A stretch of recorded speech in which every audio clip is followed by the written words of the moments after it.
they act like he's a mutant from X-Men because Grayson reopened his wound showering after being stabbed. Stabbed.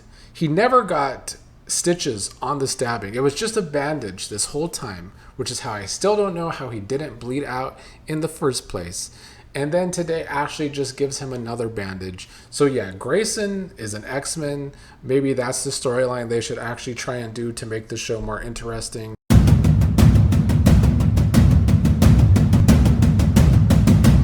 Happy Monday, fellow Beyond the Gates viewers. Here to talk about our first of only 3 episodes of Beyond the Gates this week, thanks to soccer. And I really am thankful for soccer because I could use a break from covering this show because I feel like, despite it being May, despite the hope for May sweeps, the writing team on this show continues to put zero effort into actually trying to entertain us. I mean, today's episode wasn't the worst, but it was still boring to say the least.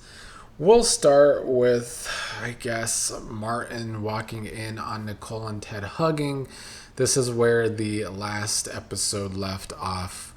Martin, I guess, happy to see his parents are actually fine. They told Martin that they were not going to just sweep things under the rug for their anniversary date, or what would be their anniversary date, especially after all that happened last year. Then when Nicole left, Ted and Martin discussed various things, but the most thing of note was Ted admitting to Martin how he defended Leslie with Shanice the other day. And I don't know why Martin didn't just laugh in his stupid ass father's face here. Ted then went on to say that he feels responsible for Leslie, and he's the reason that Leslie is bitter. And this is the thing, because yeah, Ted does sound like he was awful about this affair back in the day. They have tried to sweep it under the rug about how Ted hired Bill to be the fixer with Leslie, and he threatened that Leslie needed to get rid of her child, and that's why she left town. That gets swept under the rug. So Ted did play a part in Leslie being the way that she is. That is true. But Ted is stupid when he's going around saying that Leslie is a changed person these days, because she's not.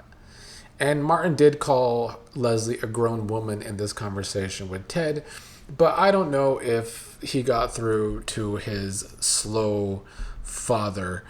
Elsewhere, Kat told Tomas that the person that she knew that Lynette may have scammed was actually Lia at the hospital, the chief of staff that is involved with this blood plasma ring.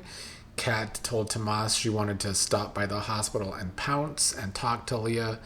He told Kat to be more subtle when dealing with Lia. Kat did go to the hospital and talk to Lia about it, even though it didn't seem like she wanted to talk about it. But she asked her about Lynette Wise, who wiped out Leah's investment account. I'm assuming this is the show giving us a reason why Lia, the chief of staff of the hospital, has to be involved in this blood plasma ring storyline for extra money. That's what I'm assuming here. Lia told Kat that she doesn't know much about Lynette and that Lynette was being sued, and that the bank told her that she would never see her money again, but now she found out that Lynette got off scot-free and she's upset about that. On one hand, I was a little intrigued about this, but of course it went nowhere. And it's like, we're still talking about Lynette, but we're not seeing Lynette.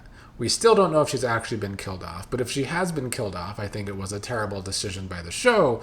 So honestly, after the show ended today, this was my thoughts about the Lia and Kat stuff. It's like, it's kind of a tease for what could have been better, more interesting things, but it's not. And then, of course, Bill was upset with Tomas when he found out that Kat wanted to meddle and do her own investigating into Lia. But at this point, it's becoming very hard for me to take Bill seriously with how dumb he is consistently in the Haley storyline. Like, at some point, he needs to grow more of a brain again.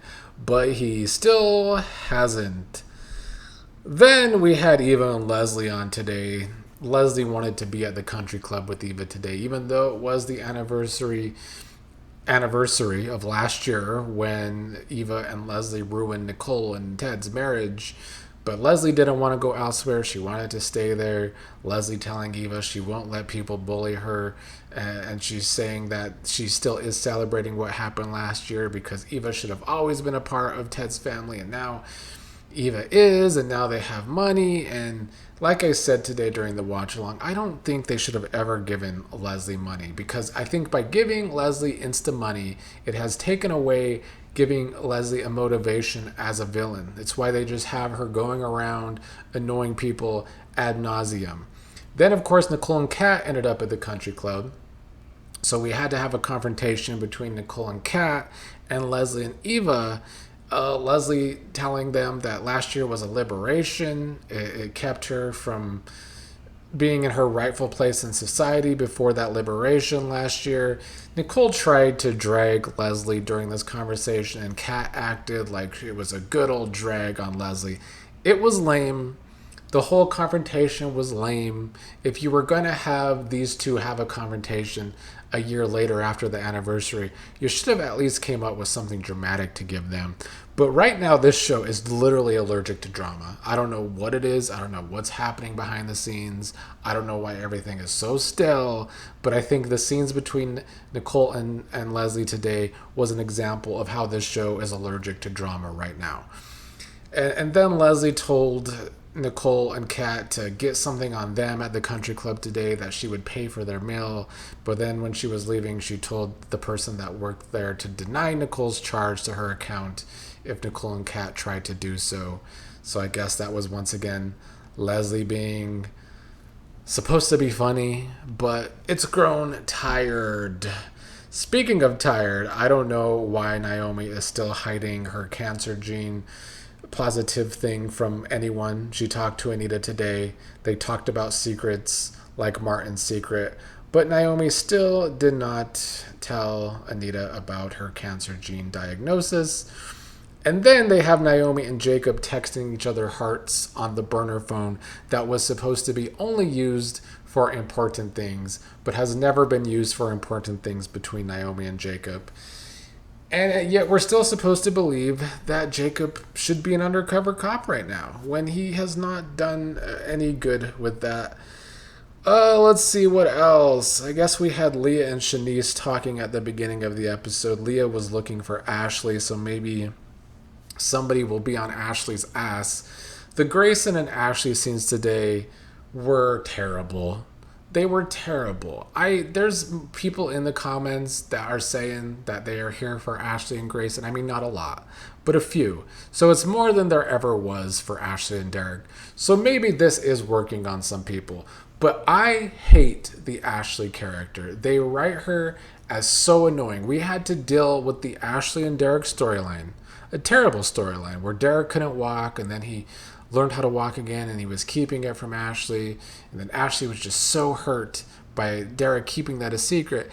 And now, after getting a couple nights of dick from Grayson, they don't know each other like that. Grayson's keeping lies from her, not telling her the truth. She's risking her job for him.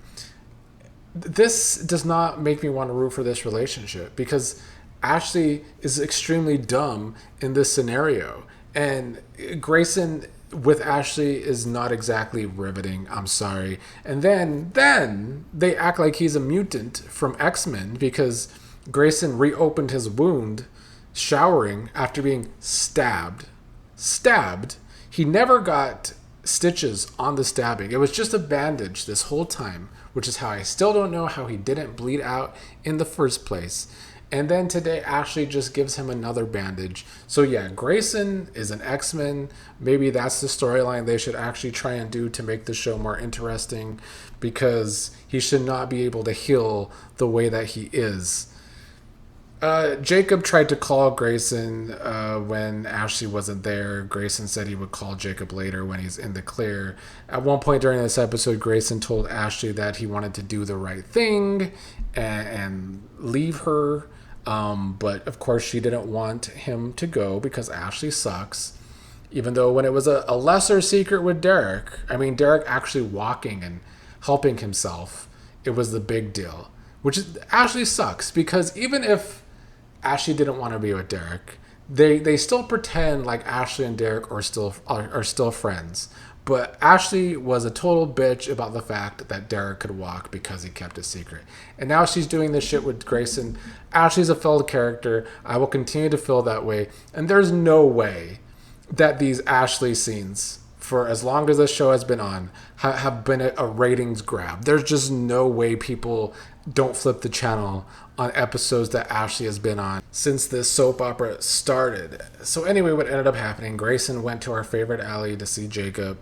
And then another part of the storyline that doesn't make sense is that for weeks Jacob was telling Grayson that he's not undercover, but now I guess Grayson is just supposed to know he's undercover. Jacob wanted more information out of Grayson, where the higher up at the hospital is or who it is. It's Lia, as we know, but Grayson was about to tell Jacob, but then he got a text with a picture of Ashley, so somebody's following Ashley, so it's gonna make Grayson not tell Jacob.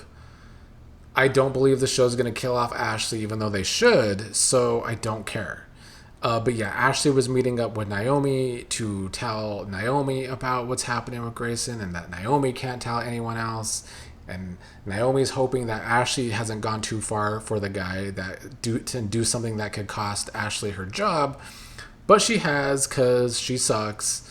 But anyway, Ashley put it together that the other stabbing victim weeks ago could be connected to Grayson's. And Ashley said that they could ask Smitty because Smitty was an emergency contact. So they're going to talk to Smitty. I guess Ashley, Naomi, Grayson, Jacob, all going to be pulled into the Impaler storyline. Not that it matters, though, because it's been extremely poorly written. Last thing to talk about is Vernon went to Bill to have a serious conversation with him about Martin. Because Bill thinks that Martin's secret will come out eventually, especially if Martin keeps trying to go for more higher profile campaigns, like a Senate campaign. Vernon wants Martin to be able to do that because Martin actually gives a damn about the people he represents. Vernon told Bill that he put Joey on notice, sure, but he said he put Joey on notice to collect from Vernon instead of Martin. And Bill wants to know if Martin knows about this or if he is being shielded from this information too, because Bill thinks that Martin will lose control again someday, and there's going to come a day where he and Vernon can't bail Martin out. But Vernon says that right now he still will protect Martin by any means necessary. The only thing I liked about this conversation was Vernon and Bill kind of making a pact that Vernon wants Bill to have his back when Joey does come to collect. That interests me because I have always enjoyed the dynamic between Bill and Vernon, where there is definitely a love and hate relationship where Bill used to feel like Vernon was a real father figure to him. Then the divorce kind of ruined that. And they've been working that out again lately. But also on the other side, Vernon always comes to Bill for help. And sometimes he's a hypocrite about that because Vernon likes to do things by the book, allegedly, even though he goes to Bill to fix things. And Bill doesn't always fix things in a, lawful manner. So we'll see if that ever comes to fruition. I do hope to see the Vernon and Bill pact actually mean something against Joey one day. When we get to that day, who knows? Because this show has decided to move at the worst pace possible this year. And there's not 2 episodes the next 2 days, so I will see you all again on Thursday. Maybe this show will kick into May sweeps, but I don't think it's going to be this week. And if it is, it's going to be the Impaler storyline, which I'm not invested in, unfortunately.